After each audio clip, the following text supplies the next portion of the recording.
I know we have individuals that are signing in, so if we can continue to sign in, but we would like to go ahead and get the meeting started. So, good afternoon. The meeting of the Small Business Advisory Commission is being called to order on November 29th, 2021 at 2:07 p.m. Monica, will you please call the roll? Yes. District 3, Judy Canales. Present. District 4, Juanita Sepulveda. Present. District 5, Vicky Willoughby. Present. District 7, Katie Sirocco. Present. District 8, Sarah Shaquille. Present. District 9, Jeremy Roberts. Present. District 10, Jim Hollenbach. Here. Mayoral, Melissa Gabrielo. Here. We do have a quorum.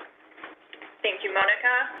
Again, welcome to the Small Business Advisory Commission meeting. My name is Brenda Hicks-Thornton. I'm the Director of the Economic Development Department here for the City of San Antonio. Today I will serve as the presiding officer for this meeting since the Commission has not yet had the opportunity to select a chair.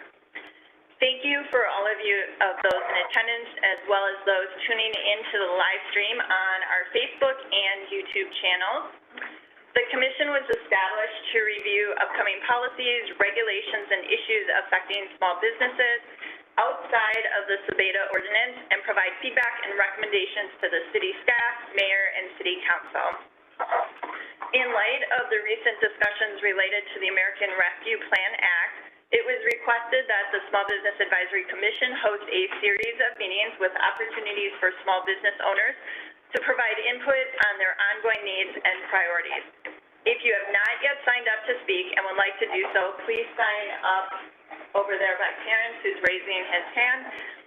We will start today's meeting with a briefing from Anna Bradshaw, Assistant Director of the Economic Development Department, on the American Rescue Plan Act, otherwise referred to as ARPA, fiscal recovery funds, and the COVID-19 impact on small businesses.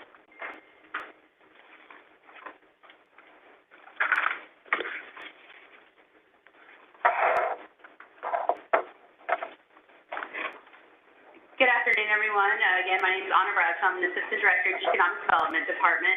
And today I'll be providing an overview of the feedback that was submitted. First, going over feedback from the initial meeting that was held on November 17th.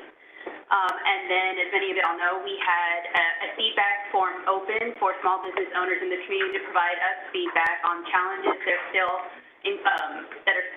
still experiencing, as well as potential priorities moving forward, and then provide an initial kind of high level of analysis of staff who took that feedback and put it all together, and then presenting a few options for the commission to send to City Council, and then moving forward to next steps. So again, Brenda went over the purpose, but we had the opportunity. The city was awarded $350 million in ARPA funds. Of that amount, about $200 million is remaining to be allocated. And this committee was engaged to really serve as that interface with the small business community, gather their feedback on ongoing challenges, as well as what are their largest priorities moving forward as the city prepares to make these investments in our community. So just to recap the discussion from November 17th, and it was a pretty good, robust discussion in this committee. Some of the areas that were mentioned by a number of small business owners who came up to speak, as well as yourselves, the committee members, were in the areas of access to financial capital. So it was suggested perhaps having another grant program to support our small businesses, or looking into small business-friendly banking options. One challenge that was highlighted was reduced customers or revenue. This is specifically noted in the hospitality and tourism industries, which are continuing to be hard hit in our community. It was mentioned several times the challenges with ongoing labor and hiring for those companies looking to staff up again, having challenges with finding staff. And then a number of areas within what we call the operations category, whether it was identifying CPA services, underwriting services, or developing contingency plans for when the next financial downturn happens. Then child care was also mentioned as perhaps being a barrier to folks re-entering the workforce or small business owners ramping up their business. It's particularly identified on the Southside. it was also suggested that whatever comes from the committee and whatever investments that are made, that they be simple to implement, and really look at it holistically across the entire small business ecosystem so that we are working with those players out there in the field who are interfacing with the small businesses on a day-to-day basis so that we put cohesive programs out there and not look to reinvent the wheel. Then also making sure that our processes are simple. So if we do a grant type or some type of application program, that those really take into account that small businesses do have challenges with financial statements and preparing those documents. So how can we produce processes that are small business owner friendly, but also meet the requirements of the federal government, which is the grantor in this case. And then how can we also look to implement the recommendations from the San Antonio Ecosystem Assessment that was completed in the last year with the support of the JP Morgan Chase Foundation. So again, how can we look to existing plans and programs and look to perhaps augment those with this funding?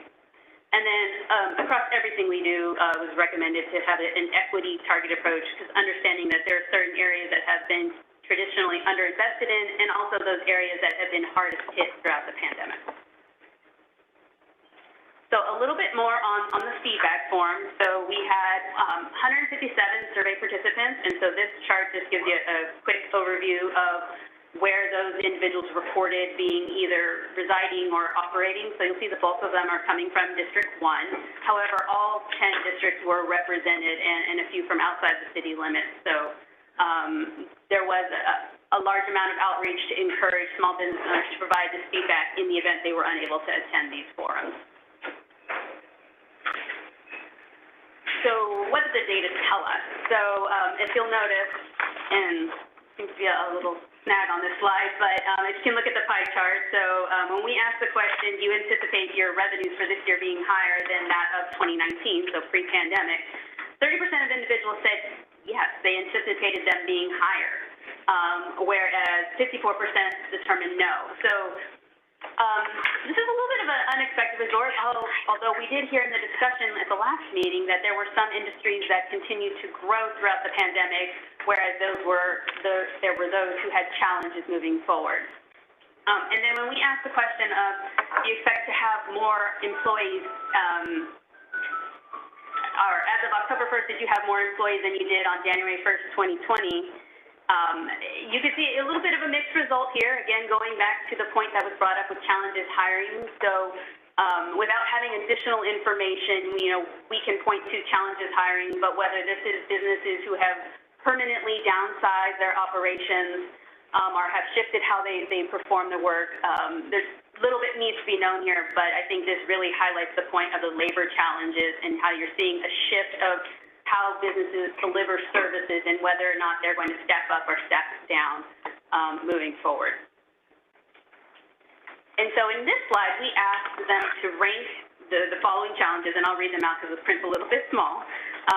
We've asked them to rank these challenges in order of greatest to least. So the choices were access to financial capital, hiring and labor, reduced customers and or revenue, rent and mortgage, supply chain, marketing, operations, for example, human resources or accounting, and technology, both the access and the know-how to use technology.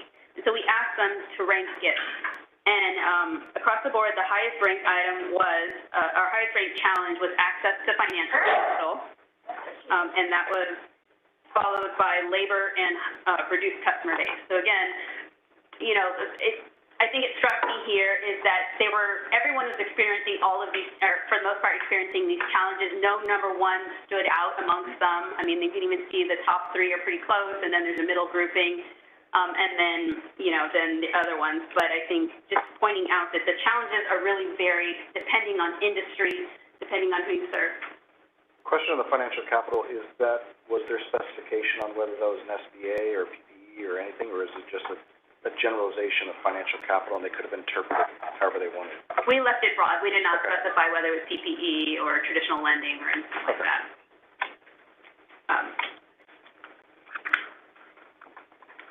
And then just a few of the written comments.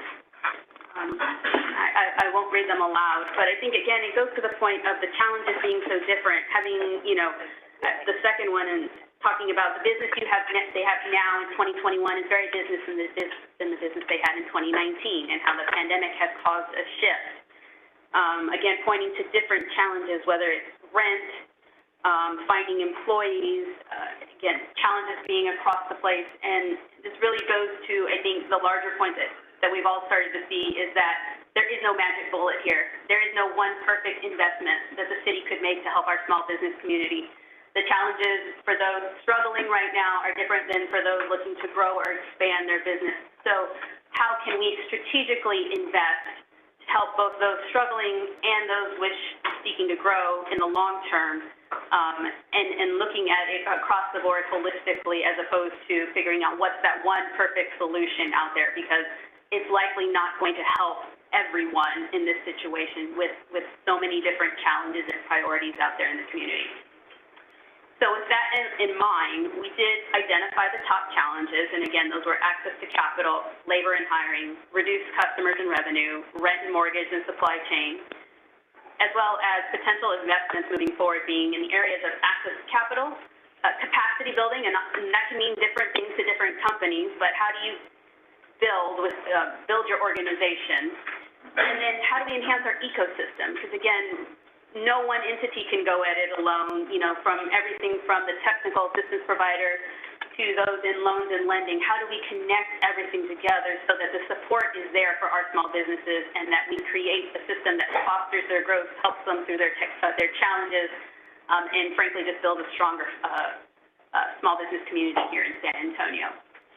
So with that, as far as next steps, so what we would like to do is, obviously, we'll take more feedback today, and I know we have a number of individuals signed up to speak today, and the Commission will have an opportunity to weigh in on this information that I presented, and hopefully develop a feedback to be delivered to City Council when they next take up ARPA on December 9th. And then ultimately, this will result in on January 13th as the targeted date where the City Council will allocate the remaining ARPA dollars.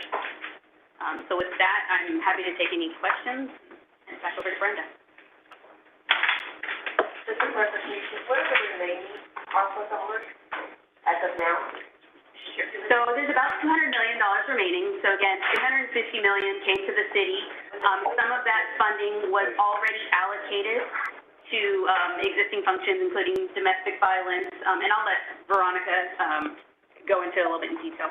Sure. And it is $350 million that were initially awarded, not billion. Correct? Let me provide some clarification. So the $350 billion was at the national level. The city of San Antonio has received $326.9, of which $97.5 million has been allocated through the fiscal year 22 budget process. I do want to inform the committee here that since our last meeting and briefing to you in November, Council did approve $30 million for utility assistance. So that would leave a remaining balance of the city's allocation of about right around $200 million, as Anna just mentioned. And it was awarded when? $30 million in utilities one more time? That is what City Council approved a couple of weeks ago. Is the $200 million set aside for small businesses, or is that still going to be split and talked about? It is still up for council discussion. Okay. So it's amongst many different categories. Is there an amount set aside for small business at all? No, ma'am, not at this time. Okay. So we're just accepting feedback, and what the council really just asked that this commission really bring back the priorities of the small business community so that they can have an understanding of that and then decide from there. So the council is taking somebody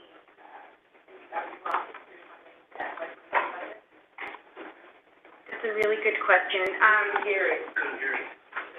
Does the council anticipate needing to fill any continued revenue losses as we get to the FY16 budget process?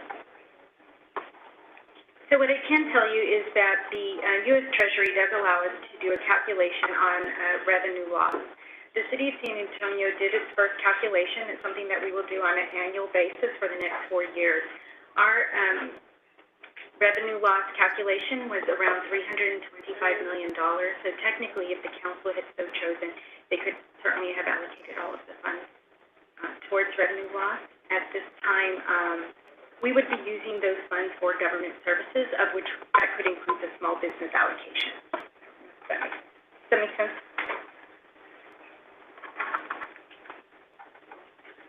One more question. Yes. For clarification. So at this time, no revenue loss has been allocated.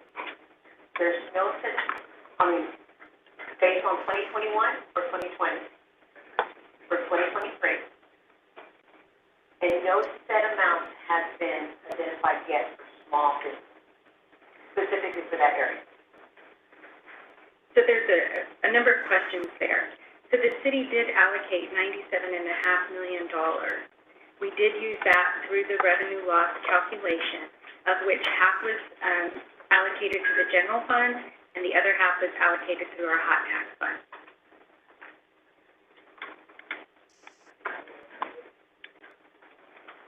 And then Ms. Willoughby appears to have a question as well.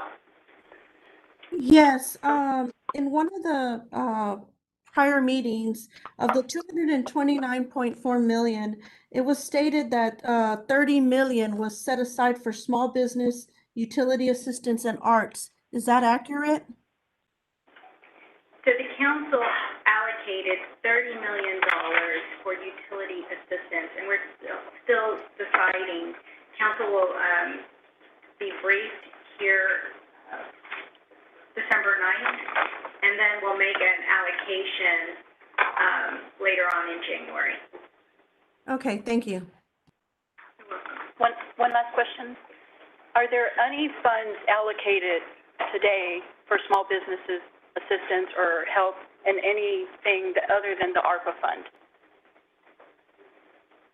No. We've already gone through that. So we had the initial funding of CARES grants, CARES dollars, but no ARPA funding has been allocated towards small business at this time. Is there any funds left over from CARES that we can use and recommend on?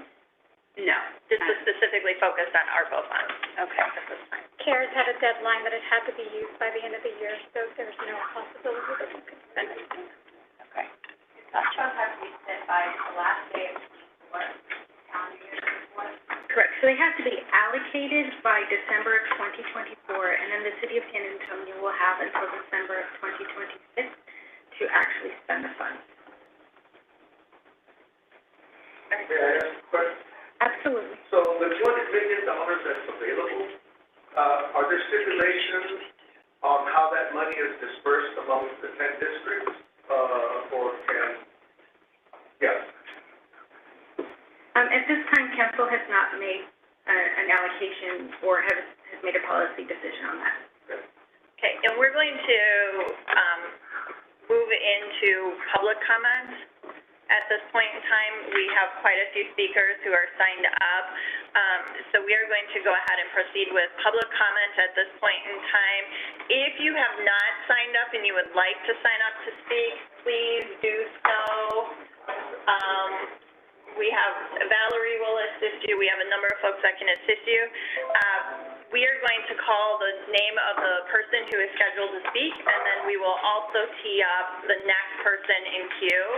So then whenever, so that you can be prepared to move up. We do, as I mentioned, have a number of speakers. We are going to time our comments today to 2.5 minutes. So you will hear a timer go off, and when you hear that, please wrap up your comments in a timely manner. And when you are called to speak, you will go up to where Valerie is standing at this point in time. With that, Valerie. Okay, so first I have Patricia Adams, and following Patricia, I have Rebecca Barrera.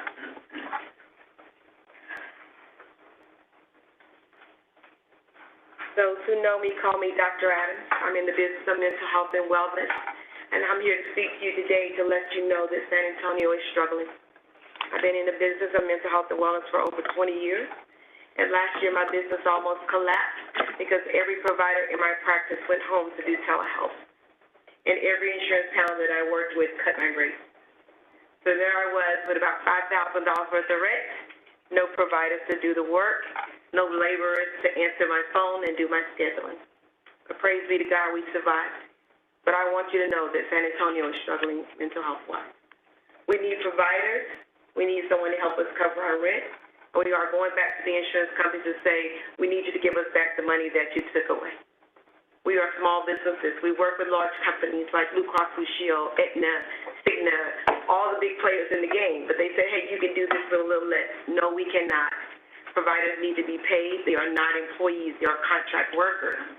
So when you have a contract worker that can be in an office or be at home bobbing their heads behind computers, which is what they're doing when they're doing mental health, that's not good for us long term. So we may not build buildings, but we build lives of consequence. And I hope that somewhere in ARPA, I think that's the way you say it, you will consider mental health and the small business owner like ourselves and give us some of the money that we need to be able to cover our rent and cover those who provide the services for you, your families, your grandchildren, and so on and so forth. So thank you very much.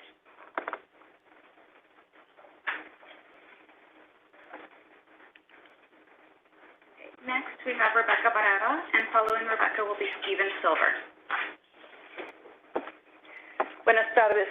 I'm Rebecca Barrera, Executive Director of Somos Cultura y Más, a nonprofit organization that designs community programs and creates tools and events to promote our cultural heritage, our traditions, and our history. And you might know us as the coordinators of El Día de los Niños Festival every April 30th in the West Side at the Guadalupe Plaza. But today I'd like to propose that the ARPA funds include support for the establishment of a new fiber arts center and a cottage industry support system. There are crafters all over the city that add to the creative economy of San Antonio. However, not all of them are successful. Making handcrafted art requires good design, quality materials, and good business know-how. This past weekend, the city was full of craft markets. I know all of you went shopping, right? And we saw all kinds of work. There was an abundance, for one thing, of Frida Kahlo images that were defying copyright laws. We saw the Virgin of Guadalupe turned into a commercial icon. And now the sugar skulls are being promoted and sold all year round so that their meaning as part of Dia de los Muertos is lost. And yet these crafters thought they were doing the right thing. They spent a lot of time and effort trying to make Christmas ornaments, knitted caps, and cute little aprons that you might buy as gifts. They made a great effort to set up tents and table displays, and yet many things were not sold. I heard some crafters complain that the show wasn't good for them, and yet other sellers were making a lot of money. I interviewed them all, and I found out that there was this vast difference between the successful small business crafter and the one that was not making any money. So cottage industries can include sewing new clothes, rescuing old clothes, baking and decorating exquisite cakes, upholstering, refinishing furniture, creating fine leather work, quilting, knitting, crochet, beading, and other needlework. It can include making jewelry or fine embroidered pillows. Some people make tamales and others make wreaths, and we want to upscale the crafts in San Antonio by adding cultural value and marketing opportunities. We propose to create, and we are creating already, a fiber arts center in the new cultural zone of District 5, where the participants can develop skills, have access to bulk purchasing of materials, and practice pricing strategies, that help them create beautiful products that generate enough income to work from their home. Among the reasons they've told us they want to do that is because of child care problems. So our bilingual classes will be taught by highly skilled artisans and entrepreneurs, and we're very, very eager to get this project started. One reason we're so keen on the cultural richness in our work is that... Thank you. Sorry. And again, please just, when you hear the buzzer, I have it as loud as it goes. When you hear this, please... It was hard to hear. Okay. Thank you. Yeah, it's as loud as it goes. I apologize. Please wrap up your comments. Thank you. Thank you, Rachel. I'm going to be also trying to signal too if it's hard to hear. Okay, next to speak is Steven Silver. Following Steven is Rick McGowan.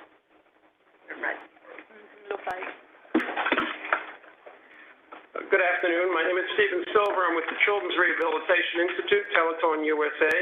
We happen to be in District 10. We are a facility that takes care of children with musculoskeletal conditions. We have about 274 Bexar County families that we serve. Full transparency, yes, I applied for the county funds, care funds, and I'm raising from the grant, actually. And I want to respond to the negative economic impact. The negative impact resulting from COVID-19 public health emergency has been substantial. Cancellation and no-shows has taken a toll on our revenue, as many of our patients are insured and will not realize the insurance reimbursements, which are large. Part of our funds are that we're requesting would cover costs of the above. We started offering rehab services to our telemedicine program, sorry, Dr. Adams, in April of 2020, and we made a significant investment in the necessary tools for an effective program. Despite the decrease in revenue and increase in PPE, cleaning, disinfecting expenses, we're a 45,000 square foot facility. We have maintained our facility and team members. Nevertheless, our employees have been experiencing high levels of burnout and mental health issues. We've had a higher turnover, which led us to invest in recruiting firms to cope with this unusual situation. This is what I wrote. But in reality, we suffered revenue losses as all nonprofits. We didn't have special events and you know, that kind of, we realized generally close to $500,000 in special events. So we're a $5.4 million operation. Thankfully, and I'll conclude with this, our name is Telethon. We have a telethon. It's on Univision on the 11th of this month, the 11th of next month, and it's 18 hours, so you can always just check your Univision and I'm sorry. That's the nature. I'm the director of Major Gifts and Grants. I have to ask you money. So you all have a great day and good luck.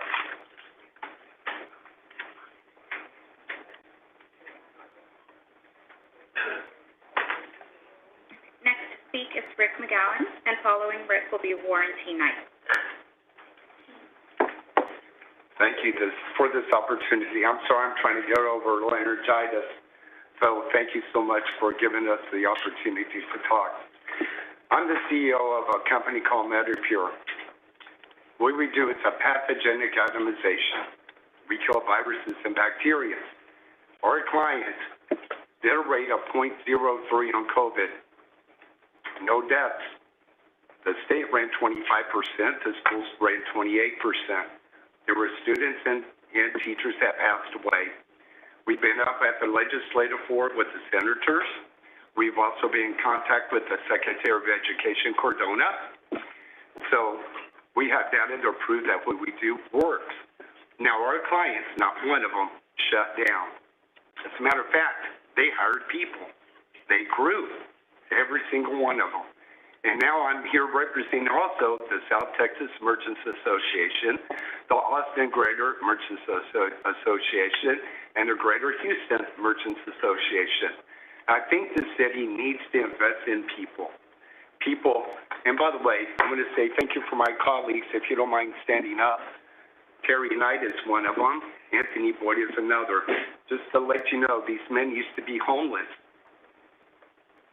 Went out there, we showed them what to do. They want to work. They want to make a living. They know what it's like. They even used to be in the drug addiction. They changed their lives. They want to help people. This is what you do to get the economy going again. You have to show people you care for them and you really need to care for them.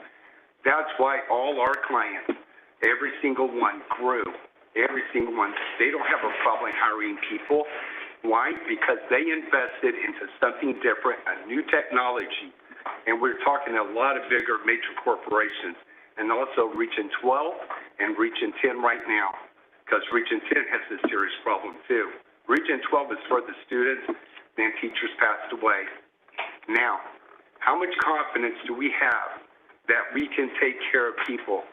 The city, and even my colleagues, we all grew up here in San Antonio. I was born and raised here.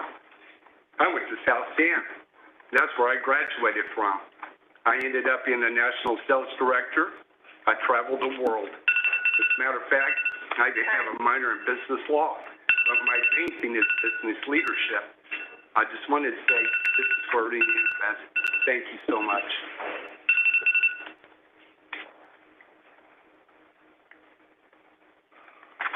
Next to speak, we have Warren T. Knight, and following Warren are Frank and Ashley Montoya. Hello, welcome. Thank you very much for letting me speak. My name is Warren T. Knight, the company Lifetime Warranty. And yes, I was once a drug addict, alcoholic, all that kind of mess. I was doing some things. I was homeless. I was a mess. I'm also a veteran, U.S. Air Force, Army, both. 15 years Air Force, 7 years Army Reserve. So, I mean, just because I was in a spot that was not something I planned to be in my life doesn't mean that was the end of my story. You know, so I got together with my family there, Rick and Anthony Boyd, classmates of mine from high school, Southside West Campus. And the thing is, we want something to do. I needed some purpose in life. And I prayed to my higher power, and here he is. So now we have another purpose. To take care of this virus, right? Because the virus is what's taking everybody down. It's taking everyone's business and their lives away. We need to settle that. So I said, well, Father, help me be part of something bigger than me and take care of this virus, right? And go after it.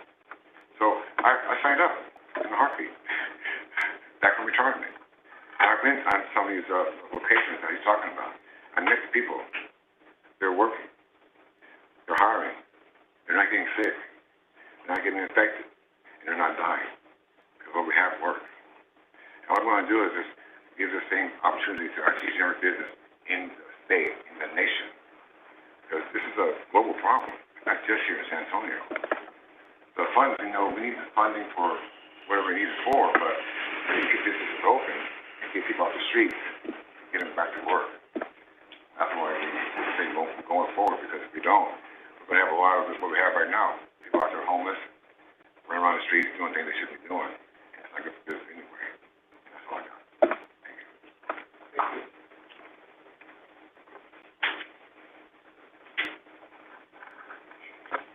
Next to speak are Frank and Ashley Montoya. Following them will be Lou Miller.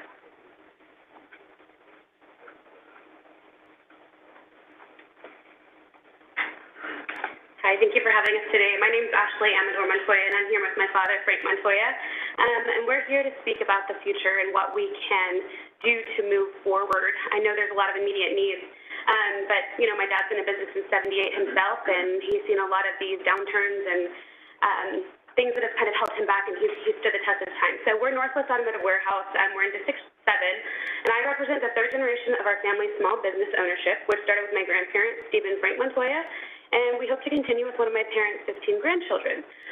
We continuously strive to upgrade and maintain the corner of Culebra and Camino Santa Maria, and that has been owned by our family for over 50 years. We work with St. Mary's University, specifically Chief Economist Dr. Nevin, through the 2008 recession to make improvements. I know that's a scary word, recession, sorry. To make improvements to our entire block and to continue the beautification and maintenance of the original West Side and Gateway District. At that time, we applied for and were approved for funding, and we used those funds with integrity and responsibility. The improvement and maintenance are unending, but they're necessary to promote a wider and more diverse customer base for all business sectors in our community. Those business sectors, all of them, if you drive up and down Culebra Road, they continue to face sort of a negative stereotype in comparison to other parts of the city. While the immediate needs of businesses are wide and diverse, it is historically evident the gaps in support in particular districts and areas. We're committed to the future of the Gateway District. We have stood the test of time and will continue to lead our community by example and determination in an effort to promote prosperity for all of our neighbors and overcome certain stereotypes that have challenged our district and others up until now. Thank you for your time.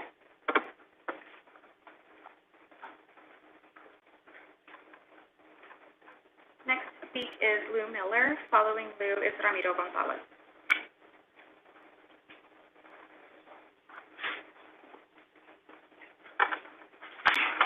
Good afternoon. My name is Lou Miller. I'm the chairman of the NAACP Economic Development Committee, first vice president of the NAACP San Antonio branch, and board member of the African American Chamber of Commerce of San Antonio. We met with our community and we discussed ARPA, which appears to be a blank check to the city of San Antonio when we like to make a recommendation, some recommendations, and ask you to put these into your record. We'd like to request a science, technology, engineering, and arts mathematics program to receive financial support to private-public partnerships in East San Antonio. Intensive tree planting and landscaping project at Sidney Sullivan Park. Develop new Braunfels Avenue, East Commerce Street, into a smart street. Copernicus Park project, an improved walking track, an auditorium, lighting and landscaping. Build a new gymnasium and STEAM development laboratory. Build a new city-owned mega senior center in District 2 with comparable amenities to other senior centers here in the city of San Antonio. Refocus on economic development along North New Braunfels Avenue by incentivizing new businesses, startups, or relocation into the area. Replace the New Braunfels Street Dr. Martin Luther King Jr. Bridge. Open North New Braunfels Avenue through traffic through Fort Sam Houston, enhancing access to Alamo Heights and Terrell Hills communities. I'd like to remind you that New Braunfels Avenue is probably the longest street in the city of San Antonio that runs from the airport all the way down to Brooks City Base. It's extremely important to economic development through the east side of San Antonio. Focus on building a public entity, office building capable of hosting 1,500 employees in the site of the old G.J. Sutton building on North Cherry Street. Wheatland Heights Sports Complex. We'd like for you to add more lighting, improve bathrooms, complete locker room renovations, resurfacing the track and football field, extending the parking lots. Estimated cost for the complex improvements is $1.5 million. All of these items that we've listed that were discussed in our community are items that would bring economic development to the eastern sector of San Antonio. We'd appreciate your having, again, in these records and, again, addressing them at the time that you present it to the City Council. Thank you. Mr. Miller, can we get a copy of that list? Sir. Thank you.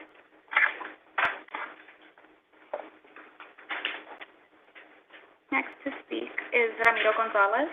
Following Ramiro is Ray Martinez.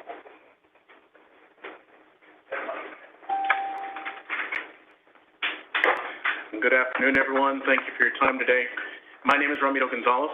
I am the CEO of Prosper West San Antonio. We serve about 2,600 businesses on the historic west side of San Antonio.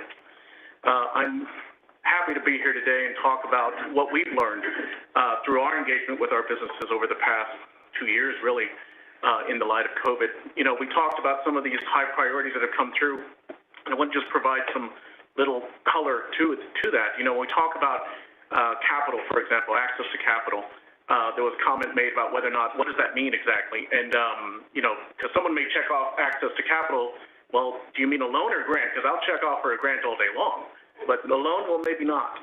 You know, so really what it comes down to when we talk about capital, when we ask businesses about capital, it's usually something else. It's what do you need that capital for? What would you do with that capital if you had it? So many times it comes down to capital readiness. All of this comes down to an investment of time. How do we invest more time into our small businesses to really get them where they are to where they want to be? The second one is the digital divide. How do we help our businesses become more competitive in the digital world? And right now we're working on a program that we'll be bringing to the city for consideration under ARPA to equip 750 businesses, Westside businesses, in the next 3 years to be able to compete digitally where they were never able to do before. And third is also, especially, and this really comes down to the issue of time, is how do we actually reach the least reachable of our small businesses? Many times the programs and offerings that we have, they tend to be the same businesses who come through. There's nothing wrong with that. But what it also means is that there's a whole segment of our population, business population, who never have a crack at it, who never hear about it. And there's a lot of trust issues with that. There's reasons why they don't come forward. There's reasons why they don't want to talk to the government or give information. There's trust issues, deep-seated. And all of that takes an investment of time and building relationship to be able to bring them to the table to sometimes do what is in their own interest.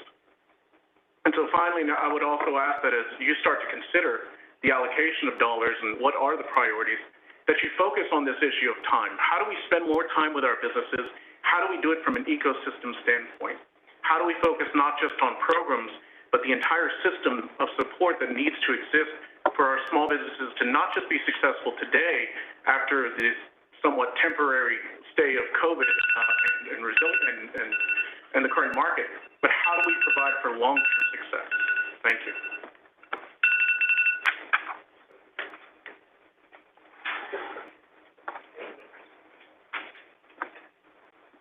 Next to speak is Ray Martinez, and following Ray is Gilbert Teoyo.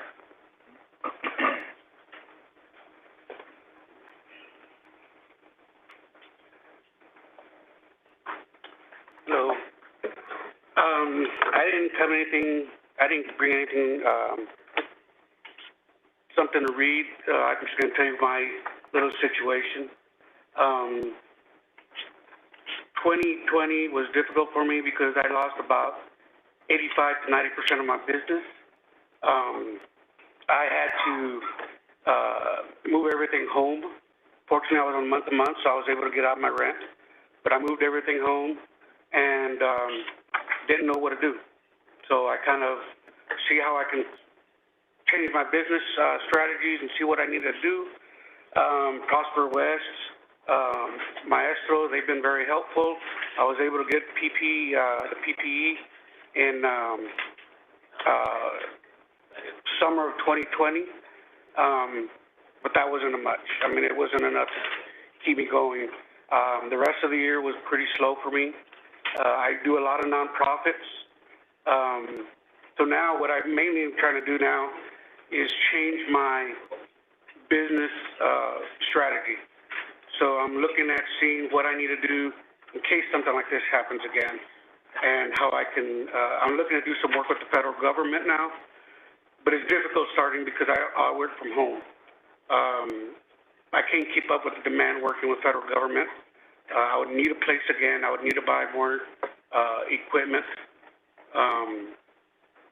But, you know, that's the point I'm at right now. I don't know, I haven't gotten my EIDL. They don't even know what the situation is with that. So there's a lot of unknowns right now for any kind of extra funding for me. But, you know, I'm struggling to still make it work. We just finished some work for the San Pedro Creek job, which is one of our biggest jobs thus far. And so, you know, we do engraving on stone, granite, marble, bricks, just about anything that we can engrave on material-wise. So, I mean, we're looking to start doing more work with the federal government, but getting to that point from where I'm at now, it's kind of, there's a lot of unknowns. So I kind of want to know how I can get there and, first of all, get a new place, a place that I can, you know, feel free to grow and really call mine what it is. Thank you. Before you leave, may I ask what district and when you was established? Sure. Your district and when you were established? What district I'm in now? District 4.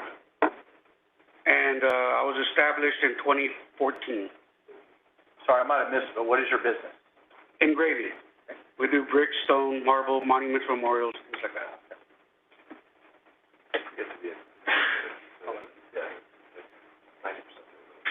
Next to speak is Gilbert Teoyo, and following Gilbert is Teresa Garcia.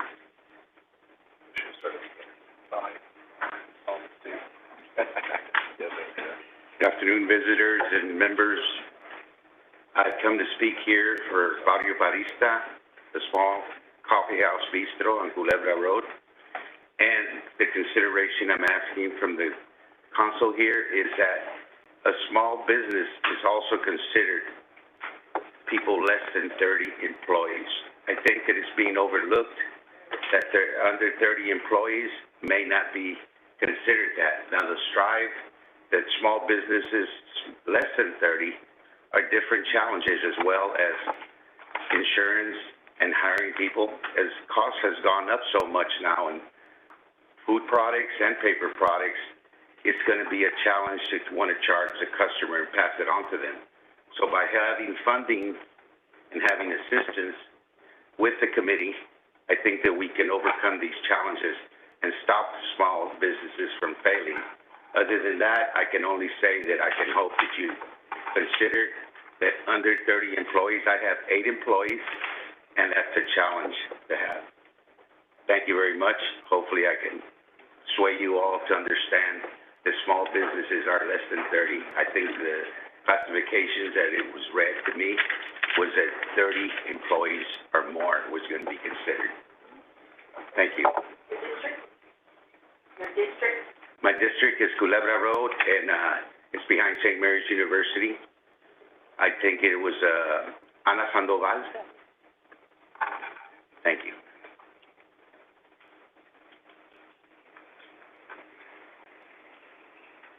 Next to speak is Teresa Garcia. Following Teresa is Bonnie Berkeley.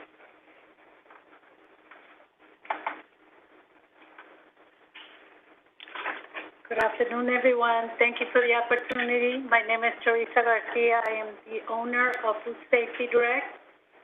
We provide the food manager and food handler certification to the entire food industry. So I have been the support for the food industry, and I'm sure you understand what's happening right now through the food industry. So I went from doing pretty well to almost zero business in 2020. I thought I was going to have to go out and find a job, which it was like beyond my understanding, because I don't see myself doing anything else other than helping the food industry safeguard your health, preventing foodborne illnesses. I consider that my personal responsibility, and I am willing to continue, willing and able to continue helping the food industry one restaurant at a time to make sure that I'm still there in, 2030, if I can. So my immediate need is grant money for small businesses, for rent relief, for improving programs to reach my clients that are not easy to reach because they can't get on Facebook and LinkedIn and all those networks. So I need to hire employees in order to visit those clients. I wish I could duplicate myself, but I can only do it by getting some help.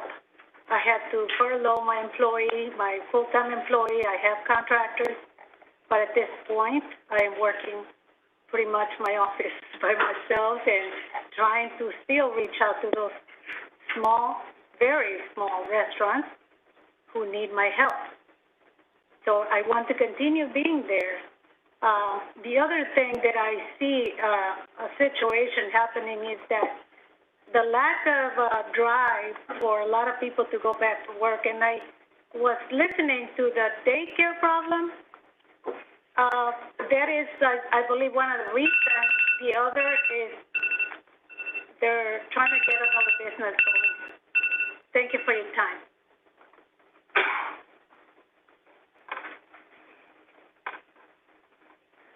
Next is Bonnie Berkeley. Following Bonnie is Tiffany Jones-Smith.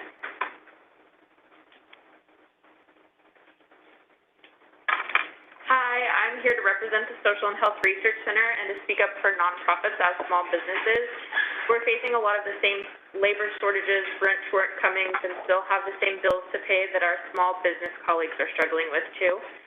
I'm here to advocate for nonprofits to be included in the ARPA funding opportunity, as we share very similar business models and been similarly impacted by COVID. The Social and Health Research Center strives to prevent chronic disease, like type 2 diabetes and heart disease, which we know are risk factors for COVID and whatever the pandemic may be. We've had an increase in interest in our services, but can't bill as normal since we can't offer services in person, and particularly to this community. So we've not been able to have the same revenue streams since the onset of the pandemic. Hispanic and Latinos, we know, have experienced health disparities, which is brought to life by COVID, but let me be clear, it's not a new health problem. For type 2 diabetes, Hispanic adults are 1.3 times more likely to die from diabetes than non-Hispanic whites. In 2018, well before the pandemic, it was estimated that 1.5 million Hispanics had undiagnosed diabetes, and more than half of Hispanic and Latino American adults are expected to develop type 2 diabetes in their lifetime. That's about 500,000 cases in San Antonio alone. In San Antonio, it's estimated that 64.2% of our population are Hispanic. Along with ethnic differences, income levels also come into play. For example, near poor have a prevalence of diabetes at 74.1% versus 40% for the middle income bracket.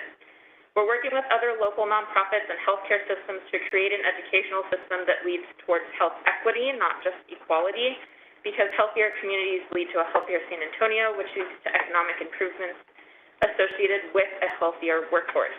We also have a coordinated school health program that's TEA approved that educates children and parents on health education, developing digital resources for our kids, which are now digital natives, and again, to raise awareness and develop prevention strategies at an even younger age. We have the opportunity to work together towards a healthier community, not just physically, but also culturally, economically, and mentally, and we need to invest in strategies that both address immediate community needs and impact our community long-term. So I urge you to make ARPA funds available to small nonprofits as well as small businesses so that we can continue to make impact. I'm from District 1, or our research centers in District 1.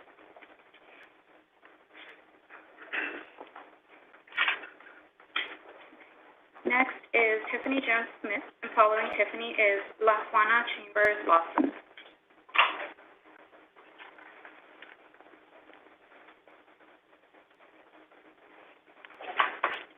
I'm Tiffany Jones-Smith. I represent the Texas Kidney Foundation.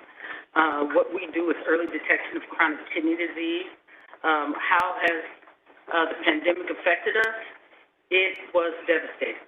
40% of our revenue came from events, like most nonprofits that are here. But let me tell you what we do. That is early detection of kidney disease. Kidney disease is experiencing an uptick because of COVID-19. 46% of the people who are being admitted into the hospital with COVID-19 are leaving with some stage of kidney disease. That's a very important fact, considering that 1 in 3 in Texas are at risk for kidney disease. So in Bexar County, right now, we spend $370 million a year on end-stage renal disease. We have developed a program and brought the best technology that exists to San Antonio. At-home screening tests that we can mail right to your house and test you. We have point-of-care creatinine statin meters from another company. We have searched out every possibility for us to save our people and save the health of our people, because you don't have an economy if you do not have healthy people. So what we ask you to do is fund us as we are going out to search for the people who have kidney disease, to identify it, because you don't feel bad with kidney disease. And we're working with other organizations to do so. We ask that ARPA funding be released to us to do exactly that, to save our community. So, and we can send you, I can send you all the information you want to have on what we're doing. But I ask you to do that. Invest in the people. Someone else made that statement. That is the truest statement that should be made here. Invest in the people. Invest in their health. Invest in their mental health, because what we're dealing with in terms of our patient population is unprecedented. They are emotionally distraught. I'm sorry. Are you just in San Antonio or other cities in Texas? The numbers, are they just in San Antonio? No, your foundation. No, we're all over Texas. Okay. That's why we are the Texas Kidney Foundation, but we started here in San Antonio. So is there a representative asking for this in other cities also, or are you headquartered here in San Antonio? We're headquartered here in San Antonio, but if we are reaching out to every single city, I can tell you about what we're doing. San Antonio is leading the nation. We have the largest public health initiative that's ever been done in a county in the United States. We've started it right here, so we are leading, as always. San Antonio is at the forefront. Thank you.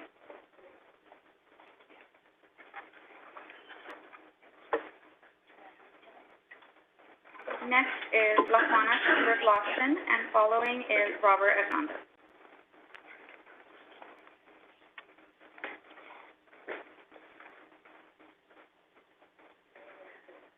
Hello, good afternoon. My name is La Juana Chambers Lawson. I go by LJ for short, and I serve as the founder and chief executive officer of Tacit Growth Strategies. We are a management consulting firm that's situated right here in San Antonio, Texas. Born and raised in San Antonio, as we say. We specialize in grant proposal writing, impact investment fund strategy, and development. And we love what we do. We serve over 300 businesses that are organized for-profit and nonprofit all throughout the state and, of course, abroad. We were featured in Oprah, the Oprah magazine. We were featured in Forbes. We were featured in Market Watch, Voyage Dallas, Dallas Morning News. The list goes on. Entrepreneur. And the reason why we were featured is because we have a very serious commitment and dedication to making sure that access for everyone is realized. So we are all about investing in people. So we also are an authorized training partner of the Project Management Institute, where we certify individuals who are interested in being PMPs, project management professionals. We'll get you certified. And we'll also keep you certified. So we also do offer those professional development units. I teach business at Our Lady of the Lake and UIW. So I'm all over the place. And as you can see with my jacket, I'm a mentor with the Trinity University's Entrepreneurship Department. So Tacit Growth Strategies is one of those management consulting firms that's literally everywhere. We do a lot of work in kind, but we also do a lot of work where we're looking to be compensated for the fantastic work that our team does. So we also are a partner of the Department of Defense. We are part of the Skill Bridge program, so we actively hire military and their families to do the good work that we do to help us out. And so we're looking for more procurement opportunities. We don't see with the city many really suitable procurement opportunities for management consulting firms that are not Deloitte or E&Y. We need stuff that's suitable for smaller micro businesses. So we're always looking for those types of opportunities. We did get an award for our work with Bexar County. We do have government contracts with Bexar County. We have worked with UTSA and the MVDA. So we do have contracts where we perform very well. We're looking to get more contracts. And with the African American Chamber of Commerce of San Antonio, we're also looking to get more contracts for our businesses there too. Thank you very much.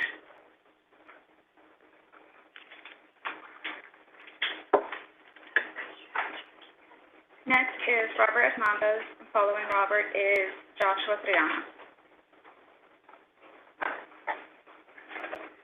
Hello, I'm Robert Hernandez with Prosper West. I'm here on behalf of one of our board members, John Hernandez, who is a developer on the west side, and he asked me to speak on his behalf on a couple of points as a developer, the work that he does and what he's acknowledged is a challenge for his work. UTSA is building a new campus on the west side of downtown. We have Our Lady of the Lake University. We have other assets on the west side, and there just does not seem to be any sort of connection between downtown and the west side of San Antonio, so that infrastructure, roads, sidewalks, bridges, that there could be some sort of gap, the entranceway leading to the west side. And the homelessness is a big issue. And as a developer, that his work he's challenged with, and he's advocating for homelessness programs and infrastructure. Thank you.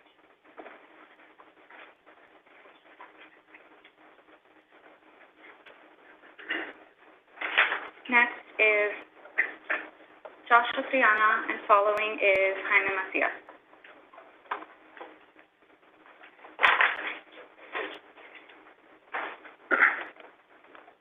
Thank you for the opportunity to testify this afternoon.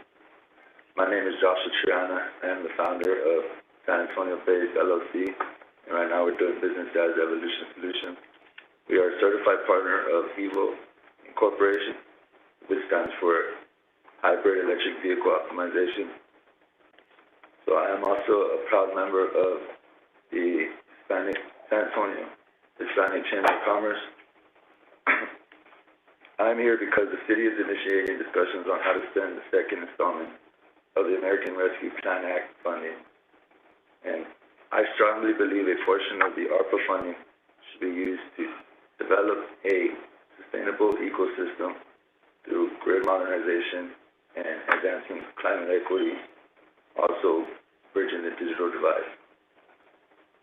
The pandemic has impacted my small business by a number of things, all the way from chip shortage to prospects backing out from pending POs, and all the above also has impacted us by showcasing a lot of flaws that were in the grid and the network communication here in San Antonio and across the nation. So I ask y'all to please keep us in mind as a small business and in a historically underutilized neighborhood with this ARPA funding. Thank you. I'm from District 3, born and raised.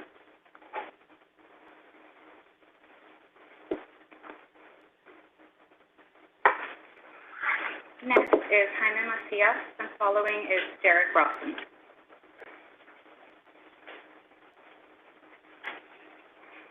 Good afternoon.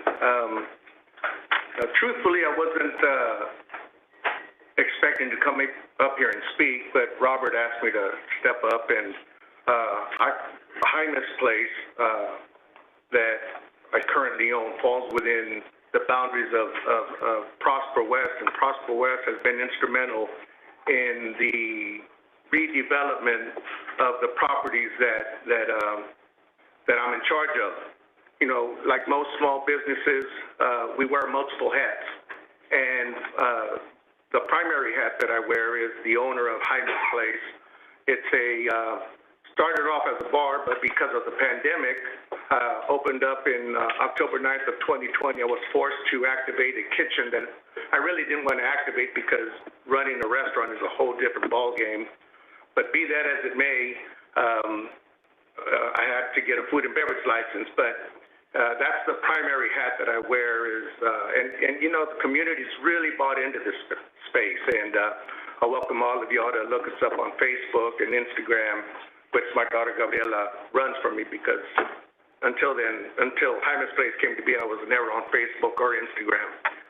But the second hat that I wear, and it is probably just as important as Jaime's Place's hat, is that of president of the West Commerce Business Alliance. And this alliance was created in 2016 because of the curious George that I am. I saw all the new attention that was being put upon the West Side, and I'm talking just on the other side of West Commerce, and I know I'm probably coming up on my 2.5 minutes, but when y'all are considering to spend or to allocate this money that y'all have at y'all's disposal, let's look at just west of downtown into a community that has demonstrated resiliency despite all of the NIMBY projects, not in my backyard, the jail, the methadone clinics, the Haven for Hope, you know, great work. I'm a fan of the Haven for Hope because my employee is a graduate of the Haven for Hope. So when one is ready, that is a perfect resource to go to and learn to get back on your feet. But so look at allocating some funds for the West Side, the inner West Side, because we are a culturally vibrant community that has demonstrated resiliency despite of all the economic and social obstacles that are placed upon us. So, you know, show us some love. Excuse me? Yes. So your perspective is funding to focus on what? Well, you know, focus is training, lighting sidewalks. We currently are experiencing the fruits of the 2017 labor, 2017 bond, which is the reconstruction of West Commerce from Alazan Creek to Frio. So we are getting sidewalks. We are getting infrastructure. We are getting sidewalks. Is it needed in other parts of the district? Of course it is. I reside in District 5, or my business does. But, yeah, so it's just allocation to small micro businesses and how best to implement whatever plans and ideas these owners have.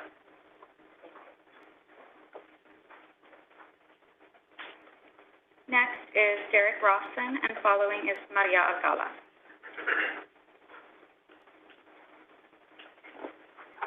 Hello, my name is Derrick Robinson. I am here with Elevated Restaurant Group. We operate 10 restaurants around town, which includes Silo, Elevated Cuisine, La Fagata, and a handful of others. We also operate the Fairmont Hotel, Historic Hotel here in downtown San Antonio. Restaurant locations located around town. Our employees come from all over town. We serve clients from all over town. And so we have somewhat of a unique perspective, I feel like, as far as the effects of the pandemic and what they've had in our community. Lots of great recommendations made by everybody today. I'm going to add a few specific ones that I think could really be a good use of these proceeds. And when I think about recommendations for how we could use the $200 million, think about it from an investment standpoint. What's the most mileage that we could get with this $200 million? What's the best return on the investment? And so, again, a lot of great ideas, a few others. Access to capital was listed as one of the top issues for small businesses, and I would certainly agree with that. But I'd point out that as a result of the legislation that came about from the pandemic, there were good programs that were put out there. The PPP program was great for a lot of small businesses, certainly helped us get through it. There were others that were not administered as well. So the EIDL program, the Emergency Injury Disaster program, I believe, had $30 billion allocated, and in a year and a half, the federal government has only been able to get $14 billion out the door. We've got 5 different corporate entities. We applied for the second round of this money in May, and I've got the benefit of, I've worked for 15 years in banking prior to this job and worked closely with the SBA, and so I know the process very well. I call just about every other day. I have not been able to get any of our entities through, and I know that's an issue for many small businesses. The gentleman with the engraving business mentioned as well. So my recommendation would be perhaps there's an opportunity to set up some type of organization or leverage existing organizations, whether it's the local SBA office or some other small business advocacy group, to help businesses navigate those processes, to take advantage of the funds that are out there, help us get through the, frankly, the bureaucratic mess that sometimes comes with these. I know my time's expired, but real quickly, 2 other items is I would look at organizations that are already doing a great job investing those. The 2 that come to mind for me are Hemisphere Park Advocacy, because the plan out there for what they're working on, I think, is a tremendous investment, or has a tremendous potential as an investment. And the other one is Visit San Antonio. I think they're doing great work there from the restaurant and hotel perspective. What they do for us is huge, and so I think any dollars that go to them would be great.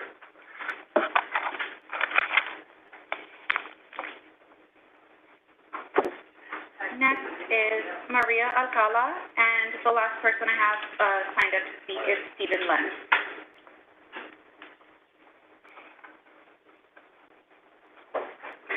Hi. I'm a member of Farmers Market Association, not too far from here. And I'm asking the city to please consider saving some money for the building, the Farmers Market building specifically. The last time I was here in this building, we were asking the city to extend our lease for longer than 1 year. Thankfully, we have a 5 + 5 year contract with the city. However, down at La Vista, they have 40-plus year contract. And I think we're just a little bit more visited than La Vista. I could be wrong, I don't know.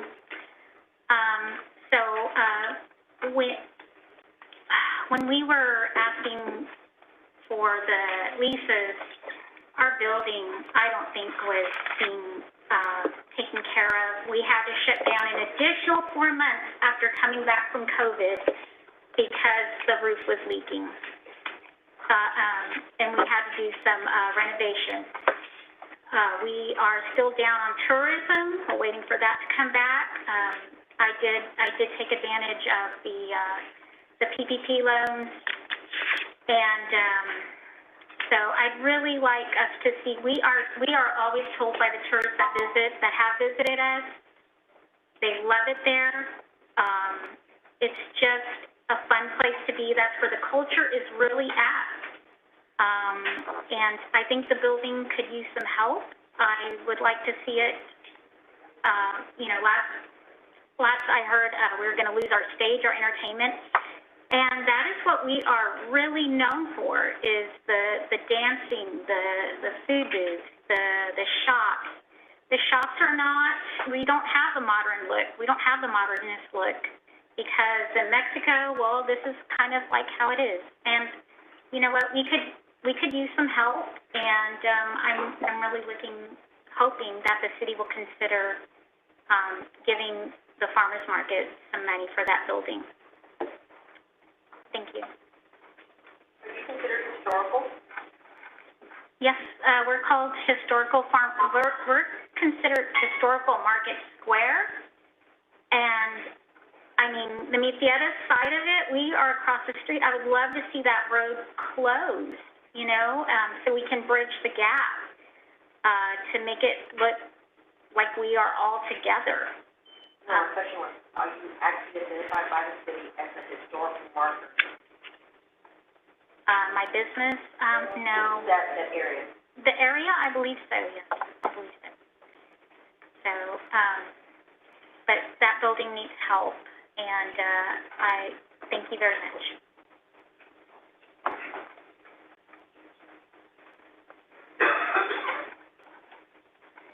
Next is Stephen Lenz, and following is one more sign-up, Diana Sanchez. Howdy, thank you.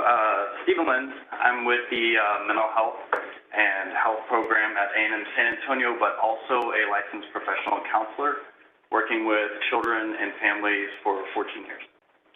As I've been listening here in the back and just hearing the constellation of absolutely virtuous needs in the appeal for the support, I'm really grateful for the opportunity to talk to y'all today about something that we can do to help individuals get out the door to these jobs and do all of this work, which is the availability of child care, quality early child care in San Antonio. Right now, there's only 5 early child care seats in San Antonio for every 100 families. And that leaves us in San Antonio as an early child care desert.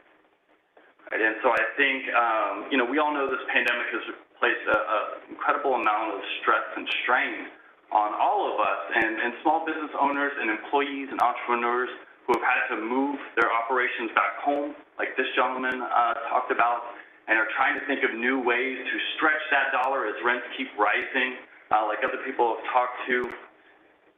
Doing that while not having access to publicly available early child care of high quality nature is absolutely an infrastructure need. And when y'all talk about ecosystems, that level of giving our employees and employers an opportunity to get out the door is an imperative. What I would like to talk about is the mental health implications of that. We've heard from some of our colleagues here today talking about this need. And for us, I think when we do make investments in early child care, we have an opportunity to create a catchment area for the children of a community to be a part of prevention and developing protective factors and having our, these centers centerpieces of support for a community that shapes the character of the next generation. And so when we think about making one-time investments and opportunities like EduCare in high areas and needs of the city, we have a chance to make generational changes that start now. And if we do things right, these kids they will benefit from these decisions now, and they'll never know that we did it. It will just be all they've ever known. So I encourage you to make investments in early child care, including EduCare. Thank you.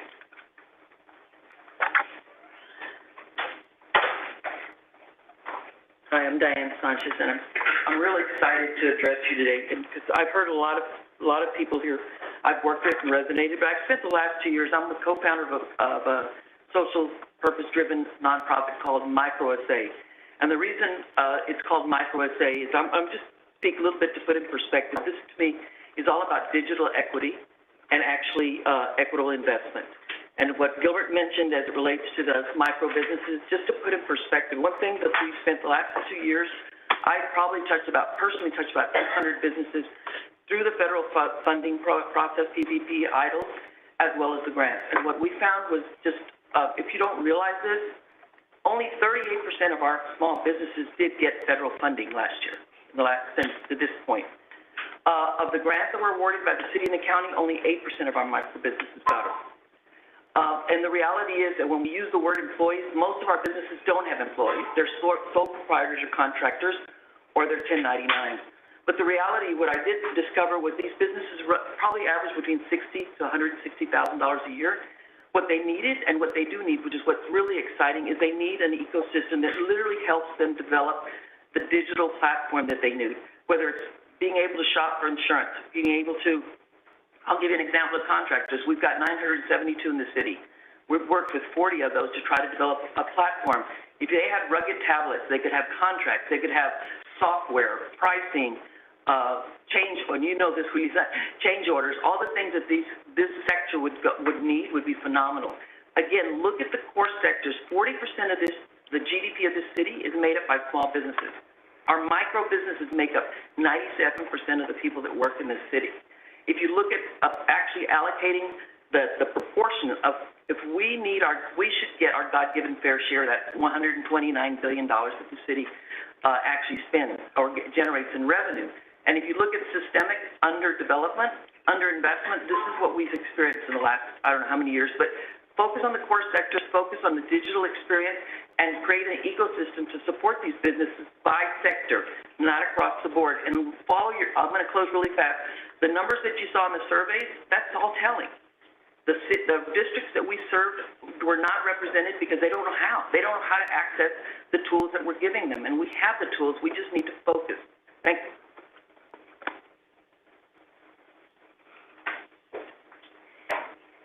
All right. Thank you, everyone, for the great comments and your patience as we work through. I know we had a lot of really great feedback, and okay, did you? I did not sign up, but there's nobody else signed up. Okay, but we'll want to make sure that we do get you signed up. I'll give her my info right after. So I heard a lot of different businesses. I heard about the restaurant industry. I heard about STEM. What I did not hear is education. So a lot of students, they failed due to the pandemic, and they are still experiencing some of these, results that happened from the pandemic. I would like to see some of the funds go to education, to small businesses who are paired up with the TEA to teach students STEM skills. And this is important because of the simple fact that this is our next generation. These will be the people that will fill the jobs that will be created by cybersecurity, by STEM. As we know, the jobs are continuously growing year after year. Unfortunately, some of the underserved communities and underserved schools, such as SAISD, don't have hardly any STEM integrated within the high schools or the middle schools. I think it's very important. As I have a child myself, he was unable to use Excel. He was unable to use PowerPoint. I've seen him crying every day, struggling, because I work from home full-time. I told him, grab the ropes and learn. that was very hard for me to see the school not really give any kind of support because they didn't really have the money to get, SAISD, STEM Integrator Small Business to partnership with them and support their students. So that's all I have to say. Hopefully some of these funds will be used for education within the STEM. Your name and your... My name is Faith Garza, and my business is Código Yo, and I have started a STEM integrator in a high school myself. So I've done the legwork. I know what I'm talking about. I've seen it firsthand. So hopefully education will be considered for small businesses that are providing services within the education sector. Thank you, and have a great day. District 6.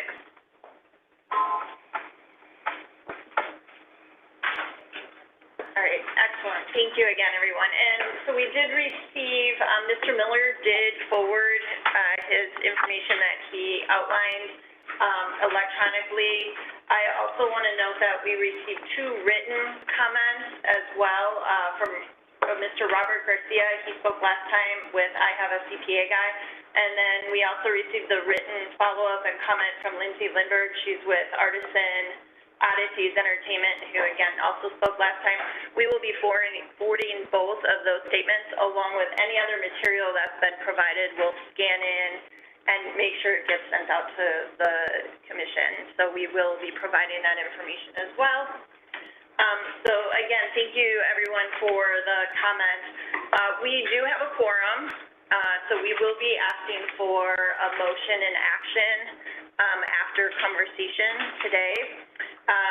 We are, as you can see, the slide 10, which had provided the summary, we are seeking to be able to make a recommendation, or to forward information to council as to what the feedback heard has been, and in buckets. So again, we're looking at what were those top challenges identified by the small business community, as well as then potential ARPA investments. In a summary capacity. Yes, sir. So the vote would be to forward the information, just the buckets, right? Yes, sir. Would there be additional information based on, I guess, our commission's feedback that we could assign to cities? That's what, before we go into have a motion, there will be some conversation. So we will be able to start, I hate to do this, but we are going to have to assign time for everyone as well. So if we can go through and do a first round of comments, I don't know, we're scheduled to end at 4, so I don't know where everybody is at on time-wise, but I do want to be cognizant of that. So if we could do the 2.5-minute limit as well, we will be timing again, and then if we have additional comments, we can do one more kind of round robin. If that's okay, I'd like to start with Ms. Willoughby, who's on WebEx. Sorry. Okay, I'm unmuted.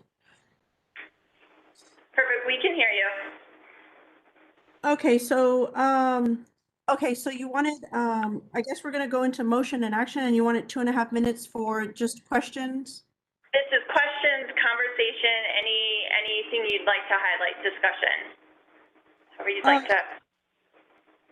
Yeah, actually, I don't have anything to highlight. I took in everything that all of the different people that they stated from the various districts, and so I'm basically just on that right now, and I don't have anything else to highlight. Okay, thank you.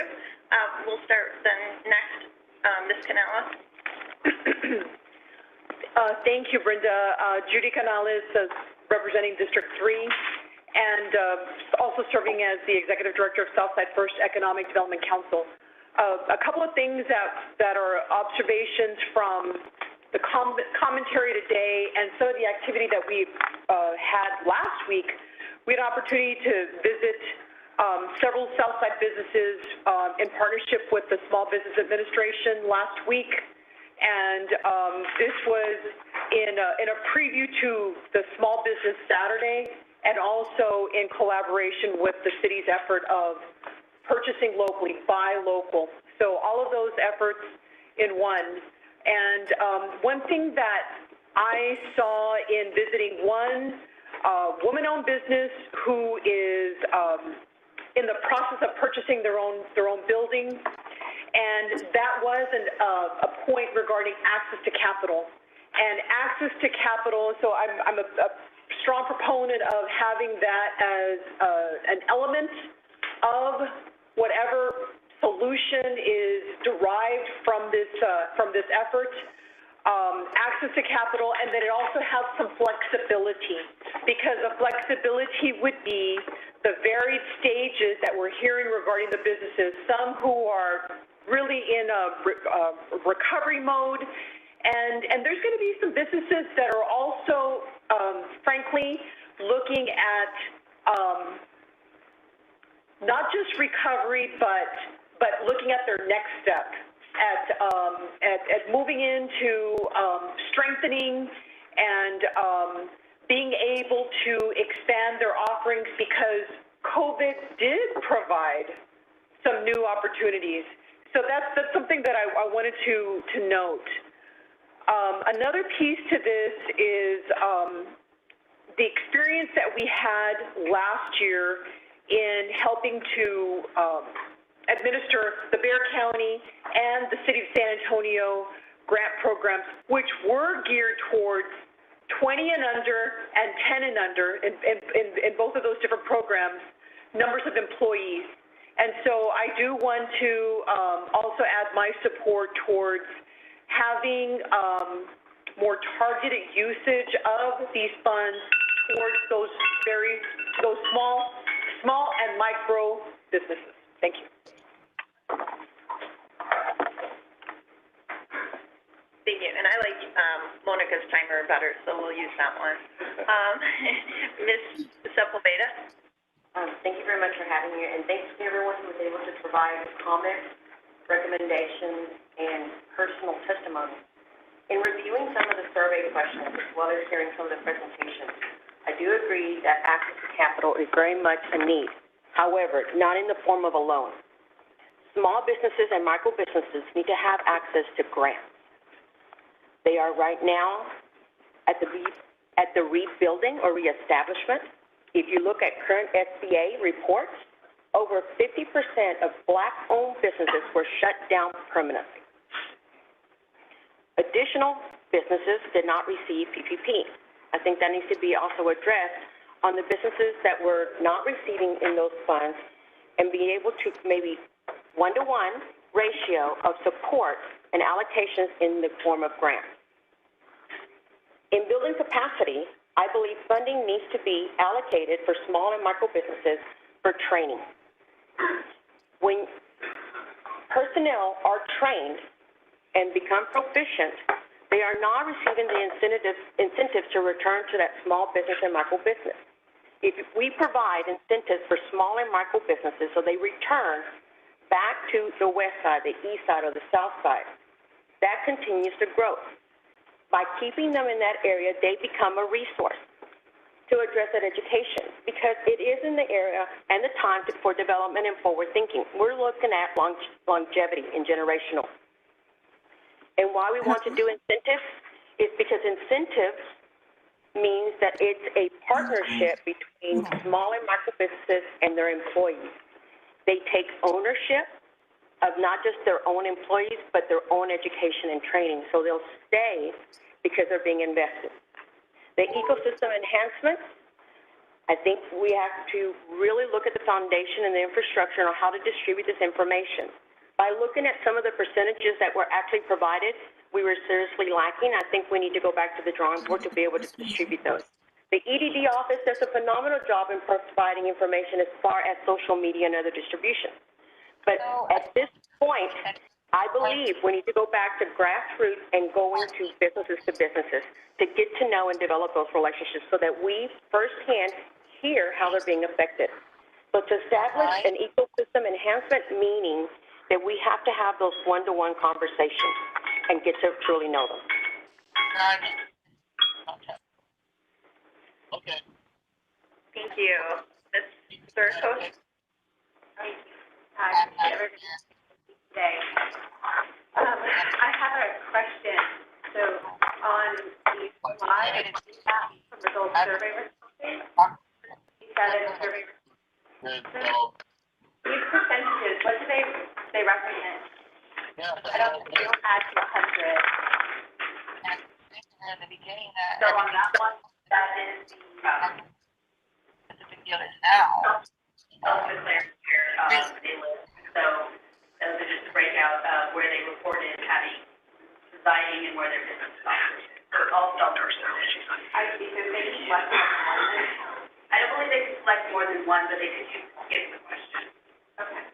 So I'm thinking about the comment about, who was represented in a survey like this, right? And I think that I understand that when you have to make high-level comprehensive recommendations like we're preparing to do, you have to gather feedback somehow. But I think it's worth noting to Juanita's point about who's being reached, who's having the conversation, who's being left out of the conversation. So I think that this list is really wonderful.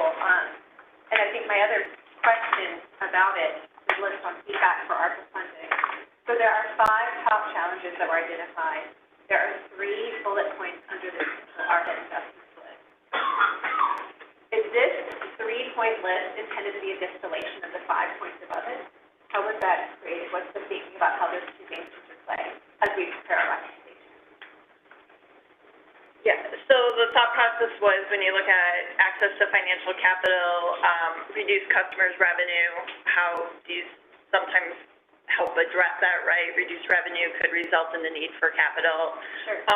Rent, mortgage, what helps that could be capital again. So it could be capital as well. So really the idea was, again, for the feedback to council for those categories of potential spending, the thought was to, again, how do you distill it into buckets is the phrase that we've been using. So, and that's how we determined at least the conversation points today for you all to consider was the access to capital, the capacity building, and the ecosystem enhancements. When we really looked at and distilled all of the comments that were provided last time in the conversation, kind of what do they all fall under as far as categories? That's helpful to understand as we, again, continue this conversation. I think to the point about who's being reached and why, as we move through the process, I would encourage us to consider that part of the process for helping small businesses, if we do decide recommending a grant program, is to provide them technical assistance to help complete the paperwork requirements. I recognize that we are essentially looking at pass-through funds, right, that are coming from the federal level that we are going to be distributing through the city, but then the ultimate grantee will be these individual small businesses.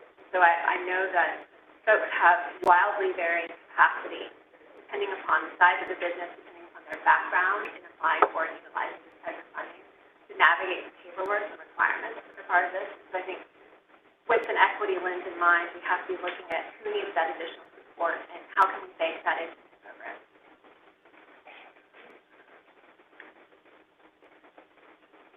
Ms. Shaquille? Yes, I also agree that we need to target micro and small businesses.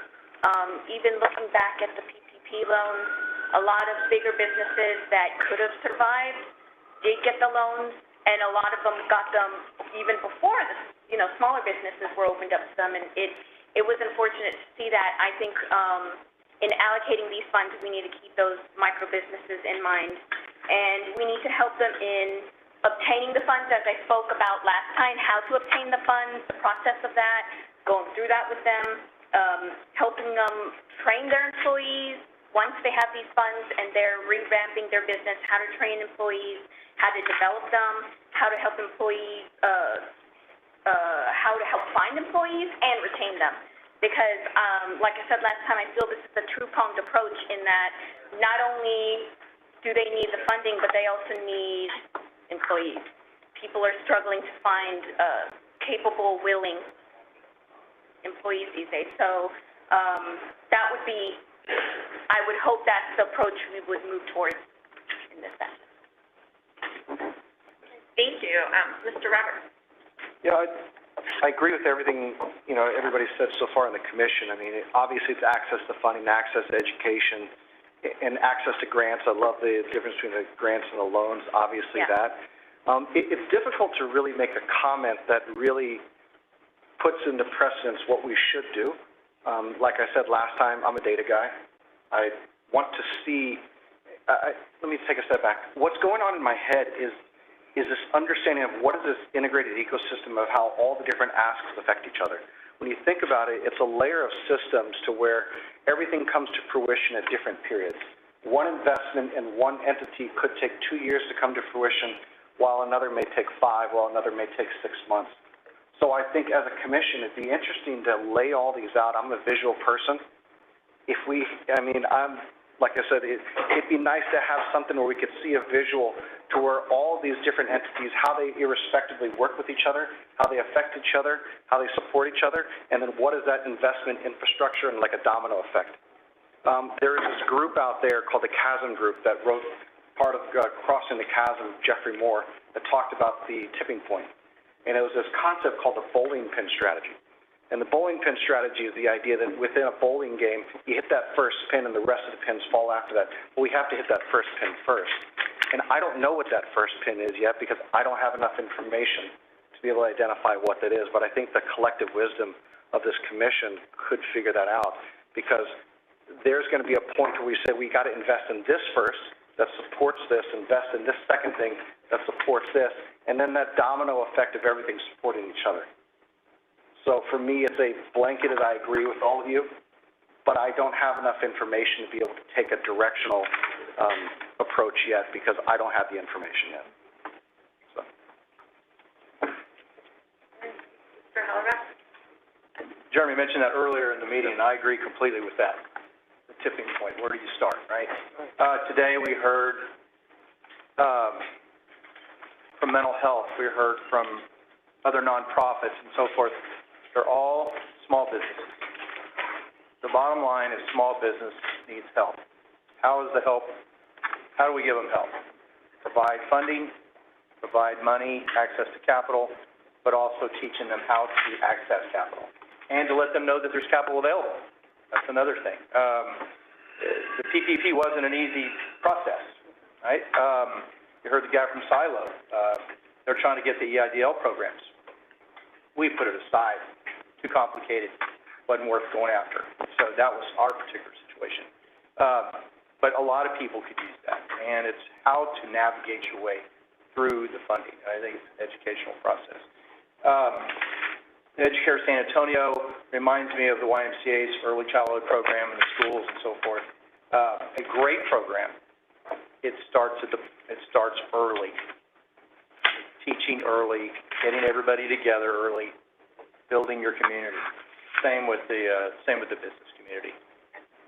Get the small businesses, work with the micros, put them together, have them work with each other, and it just builds and builds, helps each other. So anyway, that's all I got. Thank you. Ms. Cariello? So I really have some mixed emotions about this whole process. I have major concerns about the fact that we do not have a small business recovery plan. I have a concern that we're supposed to give advice in 2 minutes and that staff is going to go on and recommend something, which I think to me, the point that Mr. Roberts was saying was the lack of allowing us to even meet each other, work together, and dialogue as to what we feel are priorities, what we feel are concerns of what is needed at small business level, and it cannot be all small business that approach the same. We need to address the emerging different from the second stage businesses. They all need different type of assistance. I think if we talk about doing access to capital all the time, there's already programs that have access to capital. Funding more money there would be a mistake. If we're talking about training for access to capital, that seems like yes. How do we get them connected to the programs that are available today? I would love to see a presentation from the staff to say these are the things we've been working on already. Let us give some feedback as to what is working and what is not working, what could need some pivoting. I think that we need to provide an actual solution to our small businesses so they can pivot, so Mr. Martinez over there can get back to work and do something that he can be proud of and say, you know, his years of building what he has should not be lost because a pandemic happened. there's a lot of things that could make me really angry today just because it's not happening in a planned way. I understand this money has to be allocated, and I also know December 9th is around the corner. I would rather we be talking about planning an emergency work session so we can get to know each other. We can all come back with some ideas and even prioritize them in a way that is going to make sense. I also think the fact that there's some high poverty areas and the small businesses in those areas are going to need different type of assistance than what District 1 downtown has is going to be completely different. I was concerned when I saw the survey and it was mainly District 1. My question that was missing in here was, were they emerging businesses? Were they large business? Were they established business? To me, all those things are things that are going to make a difference on identifying those needs. Again, I can go on and on. My biggest thing is this workforce development program that is out and is put out in the community. We have not addressed the needs of the small business for that workforce program, and it is going to kill some of those small businesses if we don't get in front of it.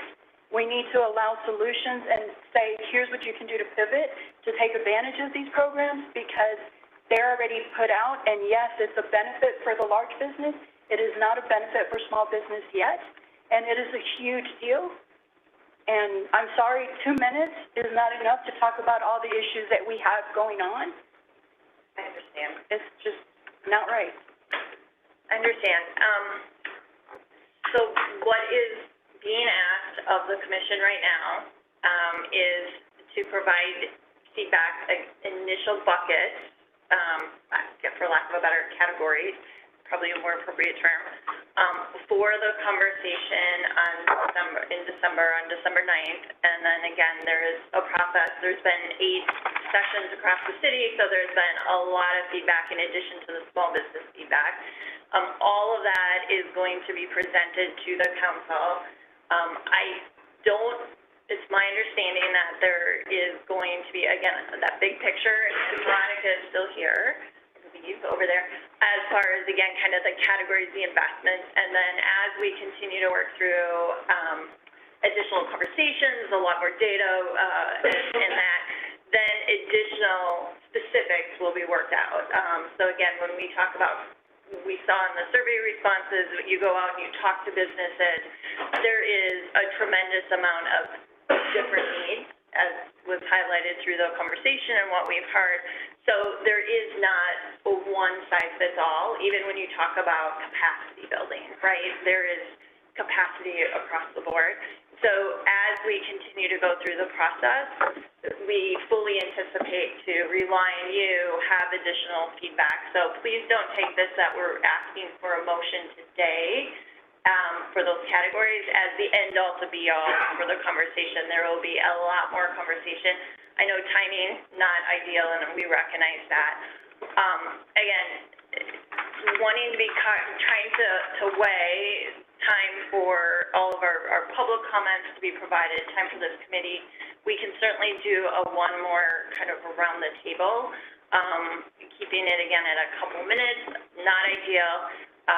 We would ask, if you're comfortable, we do need to provide feedback to this leadership for that presentation to the City Council. I'll finish the thought.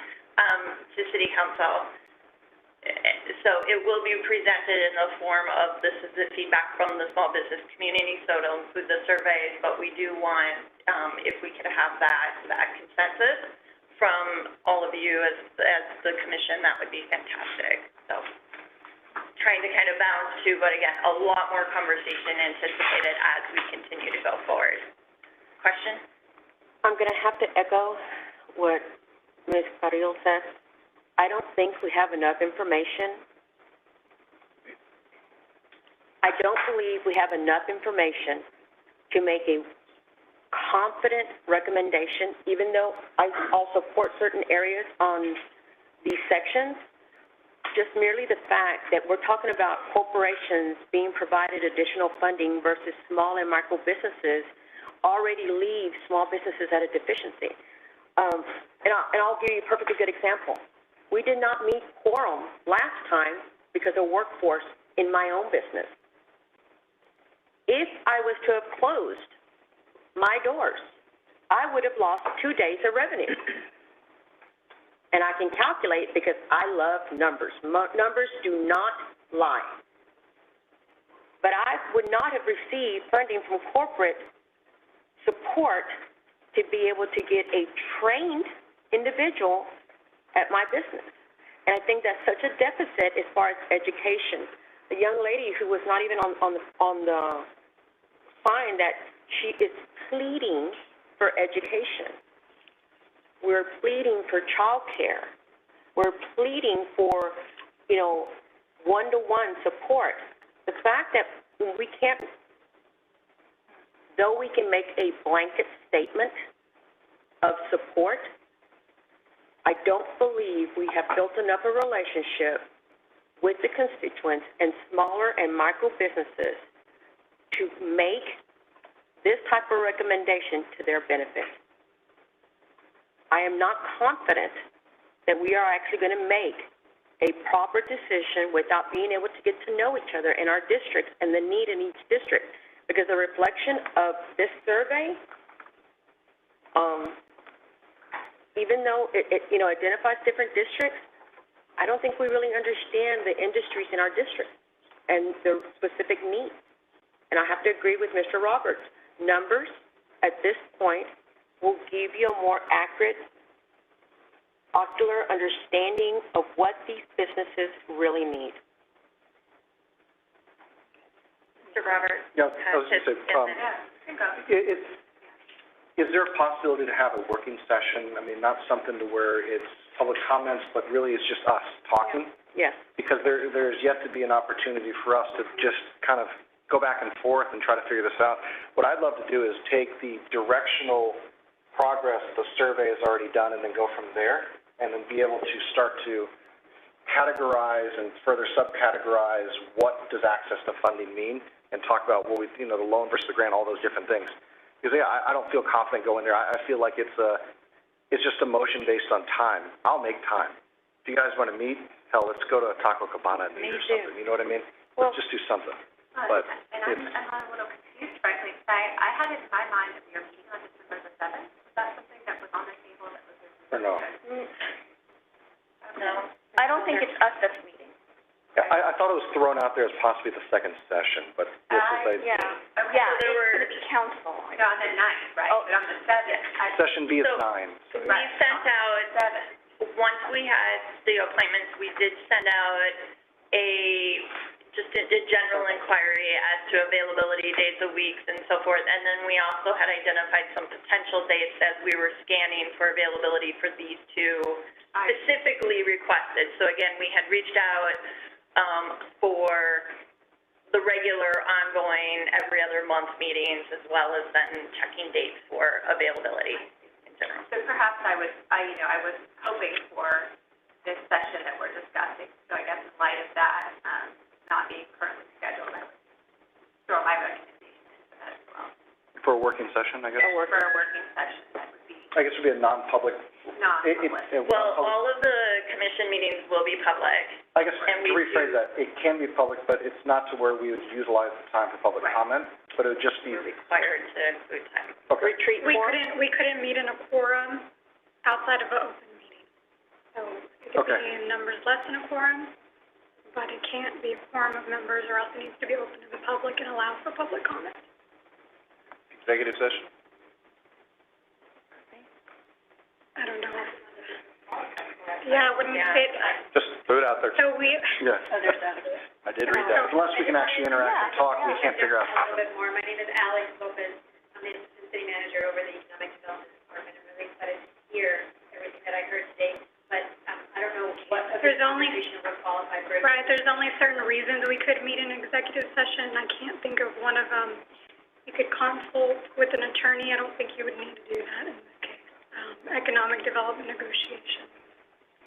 Is there a consensus now in regards to the notion of the funding being towards small business and micro businesses? I mean, is that a consensus now?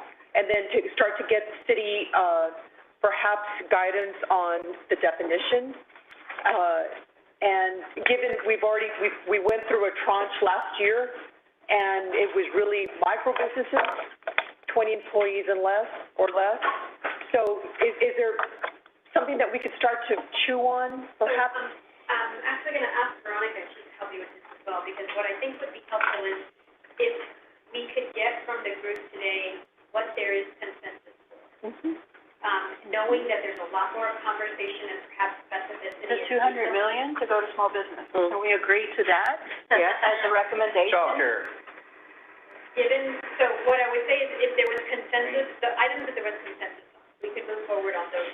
What would come next after council is briefed on the preliminary plan, again, with the major categories, then there would be time to come back and say, out of this funding that is allocated for small businesses, what are the priorities? And where should we focus the attention? What type of technical assistance? What level or what size of businesses should we be focusing on? There will be additional time for that. I think right now the sense of urgency is that these funds are available and we want to start figuring out how we want to activate them for small businesses along with other immediate needs, especially keeping in mind that small businesses were this category was put into into consideration for immediate needs. There's a long-term impactful investment, but this was something that we're trying to activate as soon as possible. So is more conversation needed, and will we be facilitating it? Absolutely. I think we need. But we're just trying to see what we can get consensus on so we can share that with council. So clarification. We're being guided to identify access to capital, capacity building, economic enhancement. Those are the categories you're wanting us to provide guidance on. So those were the categories that, based upon the feedback that had been received today, that we felt were appropriate categories. High enough levels where, again, as we continue to have the conversations and work through the details, that would provide sufficient, again, a sufficient high level summary.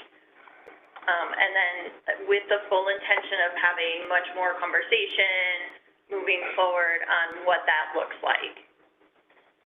I would like to request if we're going to have additional conversations at some time in the future. I'm not sure how much of this specificity is possible, but I would love for this commission to be able to see data that reflects distribution of PPP funding throughout our city by district, by business size, revenue size, by link to existence. I think having that information should be valuable both to this commission and also to council as we're starting to get specifics about who, where, and how much funding should be distributed via grant. The other thing I'm concerned with is, as you identified, Felicia, is making a recommendation that it is identified for small businesses and micro businesses. As we noted that micro businesses, nonprofits fall under the micro businesses, the small businesses. I think it's too broad of a statement when you talk about businesses unless you identify small business in the verbiage. Or am I speaking out of turn? And the board is free to do that. You can tweak the language of what you're approving today for your recommendation. So you can recommend access to capital with a focus on technical assistance or just those kind of tweaks the board can do. Okay. So feel free to do that. So I have a question about the overall ARPA funding. Are there going to be other groups going to, say, Prosper West, going to the city council for money as well? For those who are three groups here today representing that particular. So there have been a significant number of requests submitted to city council. There's also 8 sessions that were held, public sessions with a similar type of feedback or online feedback. So there has been a tremendous amount of feedback submitted as part of the overall process, solicited and unsolicited. And all of that is being, again, captured and synthesized and reviewed. And a lot of it's posted on the website. And Veronica, if you want to provide more of how that information is available. So that is, you're absolutely correct. We have had 8 community meetings, over the last several weeks, and we are receiving that, all of that input, and we will, provide that to a report to council where they will list, priorities that the community has, been providing us. And what council has asked is that we do the same for Small Business Advisory Commission. So we're just asking for the priorities of the small business community from your perspective, from your chair. What are those priorities of the business community? Now, it is fine for them to, at this point, to be broad categories. There will be discussion later and working with departments on the details. So let me give you an example that's not related to small business. Council may decide to do funding for the arts. They may decide, pick a number in mind.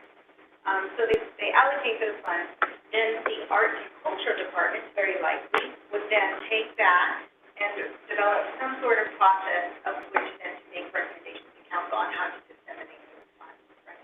And so what council has asked are, what are their priorities for the small business? So let us know what those are. Once council allocates the funds, then we can work with the small business and EDD and kind of break out what those programs look like. I hope that that's helpful. I think it's good. The only concern I have is in 2 minutes, we have to think of everything we can think of to give you this thought. I still am pushing for some kind of a work session, and I'd be happy to cancel any day that you guys say, this is the morning we're going to work on it. I would love to have staff present. I know you guys are working on a lot of stuff. I know your team does it already. And it may be things that we just need to know because we could add something to it to make it stronger. Specifically the workforce development program, there's something that needs to be addressed because those funds are going to be available for the next 5 years and it has not been identified how we can make it work. It cannot be a one-size-fits-all. Yeah. Is there any way that we can push some time aside before we push with any recommendation? I hate to give a broad approval of, yes, education or workforce development or whatever. It's too general for me because I don't want funds to be set aside thinking the program is going to be general the way it's been for the past 100 years. Can we identify an actual program that has priorities that we can explain why we think it's important based on what we're seeing every day of what's happening? We're business owners. We are struggling in different ways. Some we see worse, some we see better, some we've pivoted, some we have not. And we need to have that opportunity to work together, to learn from each other, because everybody here brings a different perspective that we need to take in account before we go and say, yeah, we agree, this is the number one thing. Gets back to the numbers. What I would caution for another meeting would be, we have to have everyone present here for a quorum. We're very tight with numbers because of the number of commission members. We have just enough people for quorum. So if one single person can't make the next meeting, then this commission would not be providing a recommendation on this, on the night. Can we allow even Zoom if they can't attend in person? We need like a today. majority in person. Okay. I'm committed. Let's do it. I'll give up a day. I'm in. Okay, so what we're hearing is that we cannot come to consensus today, and so there's a work session. We will likely be providing a memo that, and we'll again discuss at least what the feedback has been to date. So what I'm hearing is we want a work session where you can work through what those categories are that are recommended. I think to prioritize them would be good.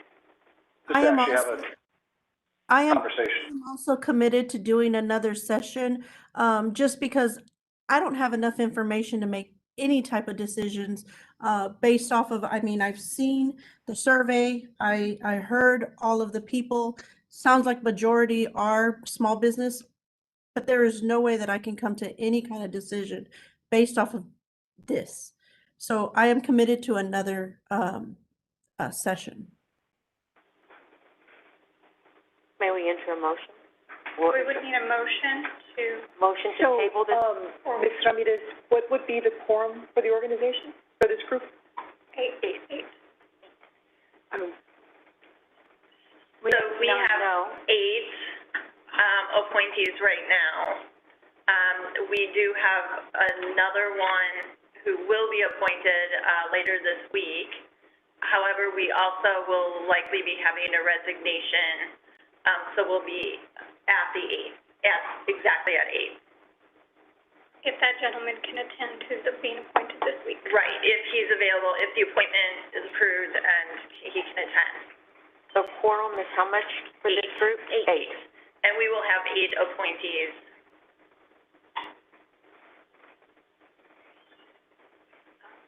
Just a quick point, we need to post. We do. So if we're gonna have another meeting, we would need to post it 72 hours in advance. And number 2, does this body feel the need to prioritize, to rank your categories instead of just providing a council a list of these are the 5, 3, 2? I think it was mentioned throughout, everybody had a ranking model. Ranking. Okay. I think that, Alex, that would be great. Just with all due respect, I mean, maybe just because my work is different, so I'm not identifying as a small business owner, but we've been doing this work over the last 3 years. And so that therefore, we've got a lot of just real-time experience on all of these council districts that are in the Southside. Would like to just put that forward. And if we can come up with at least some early guidelines, that would be tremendous. Do we need to make a motion for another meeting, a working session? And if it's 72 hours, I'm guessing Friday-ish? We'll have to send out a scan to see what availability is. Again, we'll